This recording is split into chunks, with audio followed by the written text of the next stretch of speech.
बांग्लादेश की सेना में इसको इस तरह से प्रोजेक्ट किया जा रहा है कि अगर बांग्लादेश मक्का पैक्ट में शामिल होता है तो बांग्लादेश के सैनिकों के लिए जन्नत का दरवाजा खुलेगा। यानी इस सेंटिमेंट को भुनाने की कोशिश की जा रही है मक्का से, इस्लाम के एंगल से, और सेना को एक तरह से ब्रेन वॉश करने की कोशिश की जा रही है। बांग्लादेश की सेना में एक पैटर्न देखा गया, जिस तरह से पाकिस्तान की सेना अपने आप को क्लेम करती है कि हम इस्लामिक सेना हैं, उसी तरह से बांग्लादेश की सेना में भी उसका इस्लामाइजेशन जिसको कहते हैं वो होना शुरू हुआ।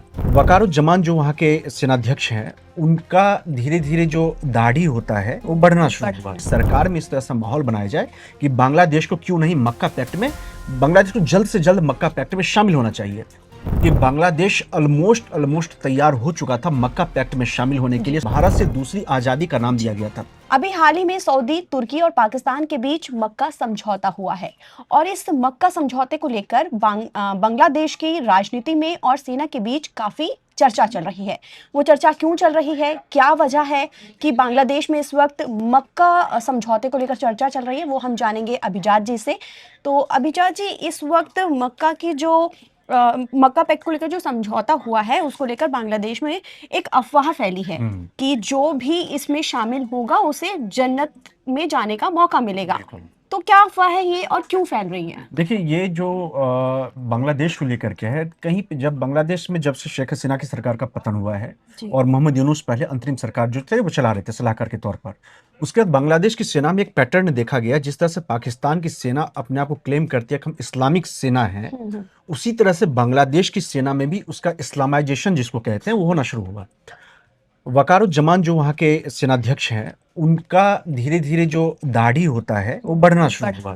जनरली आप देखेंगे किसी भी सेनाध्यक्ष, चाहे पाकिस्तान की ही क्यों ना हो, दाढ़ी क्लीन रहा है उनका, या बांग्लादेश का अभी तक उनका क्लीन रहा था, लेकिन अब वो बढ़ना शुरू हो चुका है। तो कहा जा रहा है कि बांग्लादेश की सेना का जो इस्लामाइजेशन जो है, इस्लामीकरण है, वो शुरू हो चुका है। अब वहाँ पे जो मक्का पैक्ट हुआ, आपको पता है इस्लाम में मक्का का एक पवित्र स्थान है, दर्जा दिया गया है। अब बांग्लादेश की सेना में इसको इस तरह से प्रोजेक्ट किया जा रहा है कि अगर बांग्लादेश मक्का पैक्ट में शामिल होता है तो बांग्लादेश के सैनिकों के लिए जन्नत का दरवाजा खुलेगा। यानी इस सेंटिमेंट को भुनाने की कोशिश की जा रही है मक्का से, इस्लाम के एंगल से, और सेना को एक तरह से ब्रेन वॉश करने की कोशिश की जा रही है। और इस काम को कर रहे हैं कई सारे आर्मी के जो अधिकारी हैं अलग लेवल के, वो कर रहे हैं, जो रिटायर्ड अधिकारी हैं वो कर रहे हैं। और इन सब का मकसद ये है कि सेना में एक तरह से ये माहौल बनाया जाए, देश की सरकार में इस तरह से माहौल बनाया जाए कि बांग्लादेश को क्यों नहीं मक्का पैक्ट में, बांग्लादेश को जल्द से जल्द मक्का पैक्ट में शामिल होना चाहिए। एक चीज और है, नॉर्थ ईस्ट न्यूज जो है उसने इस चीज को खुलासा किया है कि बांग्लादेश ऑलमोस्ट तैयार हो चुका था मक्का पैक्ट में शामिल होने के लिए सऊदी अरब, पाकिस्तान और तुर्की के साथ। जो 5 अगस्त की तारीख रखी गई थी उसे पाकिस्तान की तरफ से ही प्रपोज किया गया था, और उसे भारत से दूसरी आजादी, ये गौर करने पर भारत से दूसरी आजादी का नाम दिया गया था। क्यों दिया गया था? क्योंकि 5 अगस्त को बांग्लादेश, जो 2024 में 5 अगस्त को शेख हसीना भाग करके भारत आई थी, शेख हसीना की सरकार गिर गई थी, तो इसीलिए 5 अगस्त बांग्लादेश के जो अभी का जो वर्तमान में माहौल है, सेंटिमेंट है एंटी इंडिया, कुछ तबके के बीच में एंटी इंडिया सेंटिमेंट है, उसको भुनाने के लिए इसको नाम दिया गया था कि भारत से दूसरी आजादी का नाम दिया गया था। और इसीलिए 5 अगस्त को चुना गया था। और एक अफवाह भी फैलाई गई है कि मक्का पैक्ट में अगर बांग्लादेश शामिल होता है तो बांग्लादेश के सैनिकों के लिए जन्नत का दरवाजा खुल जाएगा। लेकिन इससे फायदा क्या होगा? देखिए, फायदा बांग्लादेश चाहता है, देखिए सेंटिमेंट का बेसिकली ये फायदा होता है। जो भी सेना होती है, अगर उस सेना का राजनीतिकरण होता है या देश की सरकारें होती हैं, वो सेंटिमेंट के, जनता के सेंटिमेंट के आधार पर काम करती हैं, फंक्शन करती हैं। बांग्लादेश में शेख हसीना के जाने के बाद से एक एंटी इंडिया सेंटिमेंट उभरा है। इसका फायदा उठाना चाहते हैं तारिक रहमान, इसका फायदा उठाना चाहते हैं वकारुज्जमान जो वहां के सेनाध्यक्ष हैं। एक चीज और है, वकारुज्जमान जो है उनकी और तारिक रहमान के बीच में आपस में बन नहीं रही है। वकारुज्जमान चाह रहे थे कि बांग्लादेश जल्द से जल्द मक्का पैक्ट में शामिल हो, लेकिन इस बीच में हुआ 2 चीजें, दिलचस्प बातें हुई। पहली बात यह होगी, पाकिस्तान की तरफ से सऊदी अरब को जिम्मेदारी दी गई कि आप तारिक रहमान को बुलाइए, उनसे बात कीजिए और उनको मक्का पैक्ट में शामिल होने के लिए मनाइए। इससे पहले एक घटना हुई थी जुलाई महीने में आखिर में, जो वकारुज्जमान बांग्लादेश के आर्मी के चीफ हैं, वो तुर्की गए थे 4-5 दिनों के दौरे पर। तुर्की में उनके कई सारे बैठकें हुई। कहा जाता है कि उसमें मक्का पैक्ट में शामिल होने के लिए बातचीत हुई और शायद वकारुज्जमान बहुत हद तक तैयार भी हो गए थे। उसके बाद वो वहां से लौटते हैं, उसके बाद बांग्लादेश में कुछ आर्मी के कुछ संस्थान का निर्माण किया जाता है, उसका उद्घाटन किया जाता है। कहा जा रहा है कि उसमें तुर्की की तरफ से पैसा दिया गया था उस संस्थानों को बनाने के लिए। तो आप ये तुर्की का एंगल आप समझ गई। तुर्की चाहता है कि यहाँ पे जो साउथ मतलब बंगाल की खाड़ी होगा, इसमें अपना प्रभुत्व बनाए। हिंद महासागर में तो एंट्री करने के लिए तुर्की काफी लंबे समय से कोशिश करता रहा है। बांग्लादेश के लिए एक परफेक्ट प्लेटफॉर्म होगा और इस्लाम के आधार पर ये इसलिए आपस में तुर्की ने यहाँ पर फंडिंग बिल्कुल करी है बिल्कुल ताकि उसको भी बिल्कुल इसमें काफी ज्यादा बिल्कुल महत्व मिल जाए। महत्व मिल जाए। इसमें एक चीज और डेवलपमेंट ये हुआ कि तारिक रहमान बांग्लादेश भारत को जानकारी मिल गई कि बांग्लादेश जो है वो मक्का पैक्ट में शामिल हो सकता है।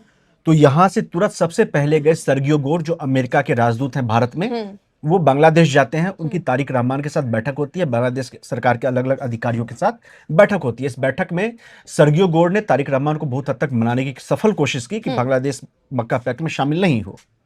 इसके ठीक बाद जो भारत के रॉ चीफ है पराग जैन, वो बांग्लादेश जाते हैं। बांग्लादेश में कहा जाता है कि उनकी शायद तारिक रहमान से भी मुलाकात हुई और बांग्लादेश सरकार के अलग अलग अधिकारियों से उनकी मुलाकात हुई। इस दौरान तारिक रहमान के साथ 3 और अधिकारी मौजूद थे और इन लोगों ने बांग्लादेश सरकार को मना लिया कि बांग्लादेश 5 अगस्त को कम से कम मक्का पैक्ट जो बन रहा है तुर्की, पाकिस्तान और सऊदी के बीच में जो गठबंधन बना है, इसमें शामिल नहीं हो। और शायद इसीलिए इन्हीं वजहों से भारत और अमेरिका के प्रेशर की वजह से एक तरह से बांग्लादेश इसमें शामिल नहीं हुआ। अभिचा जी, एक बात और थी कि तारिक रहमान भारत यात्रा करने वाले थे, सारी तैयारियां हो गई थी, लेकिन फिर उनकी यात्रा को रोक दिया गया। बिल्कुल। इसकी क्या वजह थी? देखिए, तारिक रहमान जब आपको सर्गियो गोर गए, फिर रॉ चीफ जो पराग जैन गए थे, उनसे बातचीत हुई। इसके बाद लगभग तारिक रहमान के भारत यात्रा को लेकर के एक सहमति बन गई थी। तारिक रहमान कहा जाता है कि उन्होंने एक तरह से हरी झंडी दे दी थी, ठीक है हम जाएंगे। इस बीच में 2 चीजें हुई। मतलब इनफैक्ट ये हुआ था कि 21 अगस्त को आने वाले थे, आपने देखा होगा उनके लिए होटल भी बुक हो चुका था और राष्ट्रपति भवन से अपनी तरफ से एक स्टेटमेंट भी आ गया था कि वो आने वाले हैं। फिर बाद में वो स्टेटमेंट को विड्रॉ किया गया था। लेकिन इस बीच में क्या हुआ कि आर्मी चीफ जो बांग्लादेश के हैं वो दक्षिण सूडान गए थे 14 अगस्त को, और 14 अगस्त को वो दक्षिण सूडान और 3-4 देशों की, या तुर्की उससे पहले गए थे, वहां से लौटे हैं।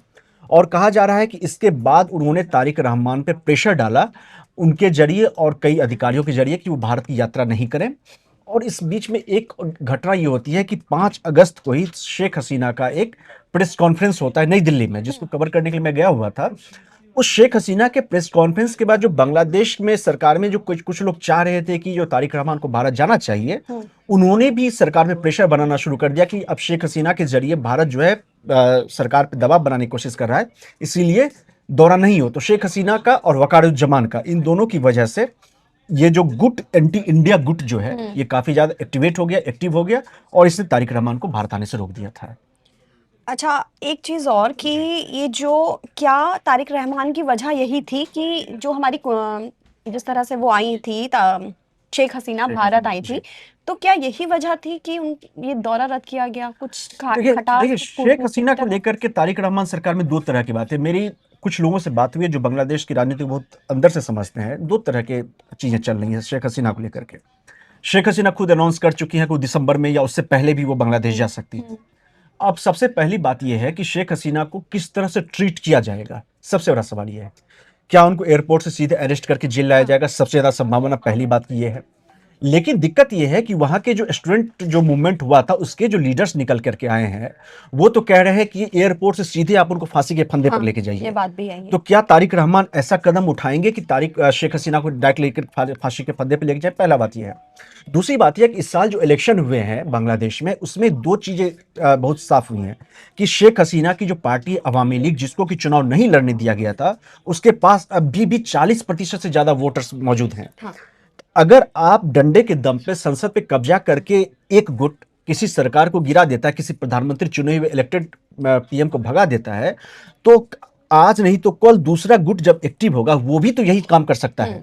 और अगर पास किसी पार्टी के पास 35%, 40% या 30% वोटर्स मौजूद है देश में, तो जो प्रधानमंत्री है, जो दूसरी पार्टी है जिसकी सरकार में, वो तो टेंशन में रहेंगे। तो इसलिए तारिक रहमान के सामने स्थिति यह है कि वो शेख हसीना के साथ क्या करेंगे। उनको फिलहाल उस पर मंथन चल रहा है कि आएंगे तो क्या उनको जेल ले जाएंगे, नजरबंद करेंगे, या फिर फांसी का जो एक दबाव है वो। तारिक रहमान को इस बात का डर है कि अगर शेख हसीना बांग्लादेश वापस आती है तो उनकी भी सरकार गिर सकती है। गिरने के लिए अभी तो नहीं कह सकते कि ऐसा माहौल बना कि सरकार गिर सकती है, लेकिन ये होता है कि कई छोटी छोटी बात का ना बहुत ज्यादा बवाल हो जाता है। जैसे याद होगा पहला विश्व युद्ध, एक प्रिंस मारे गए थे, उसके बाद पूरी दुनिया में विश्व युद्ध भड़क उठा था। तो कभी-कभी छोटी-सी घटना अच्छी, अपने भारत में लीजिए कॉकरोच मूवमेंट हुआ था, काफ़ी हद तक बिल्कुल लग रहा था कि कॉकरोच मूवमेंट खत्म हो गया। फिर एक छोटी-सी घटना हुई, लाठीचार्ज हुआ, उसके बाद देखें कि जो मंत्री धर्मेंद्र प्रधान को इस्तीफा देना पड़ा। तो छोटी घटनाओं का कई बार बहुत बड़ा असर हो जाता है।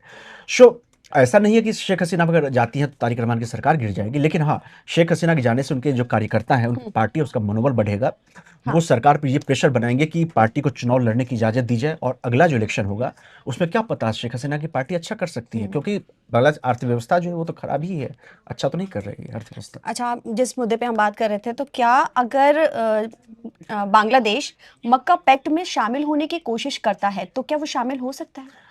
चांसेस तो हैं कि आगे जाकर के शामिल हो सकता है। मक्का पैक्ट का विस्तार होना स्वाभाविक है, और निश्चित तौर पर मक्का पैक्ट का विस्तार होगा। आगे जाकर के आप देखेंगे कि जैसे ईरान को इन्विटेशन दिया गया, मिस्र को शामिल करने के लिए तुर्की खुद कोशिश कर रहा है। इसके अलावा भी कई सारे इस्लामिक देश हैं, वो मक्का पैक्ट में शामिल होंगे। तो बांग्लादेश शामिल नहीं होगा, मैं ऐसा नहीं कहूँगा, हो सकता है, जो पॉलिटिक्स में कुछ भी हो सकता है। बांग्लादेश पे प्रेशर रहेगा भारत पे, क्योंकि बांग्लादेश की जो भू राजनीति है, या बांग्लादेश जहाँ पे लोकेटेड है, वो 3 तरफ से भारत से घिरा हुआ है, और सामने में उसके पास बंगाल की खाड़ी होता है। तो ऐसे में बांग्लादेश चाह करके भी भारत से पूरी तरह से अपने आप को दूर नहीं कर सकता है। जैसे भारत पाकिस्तान से अपने आप को दूर नहीं कर सकता है, भले कितनी ही लड़ाइयाँ हो जाए, लेकिन रहेंगे वो साथ में ही। या जैसे अभी चीन का है, या फिर तो इसी तरह बांग्लादेश के सामने मुश्किल ये है कि बांग्लादेश कारोबार कैसे करेगा। एक तरफ समुद्र का रास्ता अगर बंगाल खाड़ी छोड़ दीजिए, तो एक तरफ से वो भी लैंडलॉक्ड कंट्री हो जाता है, लाइक अफगानिस्तान। तो उसके लिए ऐसा नहीं है कि भारत से दूर चला जाएगा, तो इसे फैसला लेना बांग्लादेश के लिए आसान नहीं है, लेकिन मैं इस चीज़ से डिनाई नहीं करूंगा कि वो आगे जाकर शामिल नहीं हो सकता है। चलिए, इस वीडियो में हमने बहुत सारे सवालों के जवाब अभिजात जी से लिए और उम्मीद करते हैं कि आपको बहुत सारे मुद्दों पर क्लैरिटी मिल गई होगी। तो तब तक के लिए नमस्कार।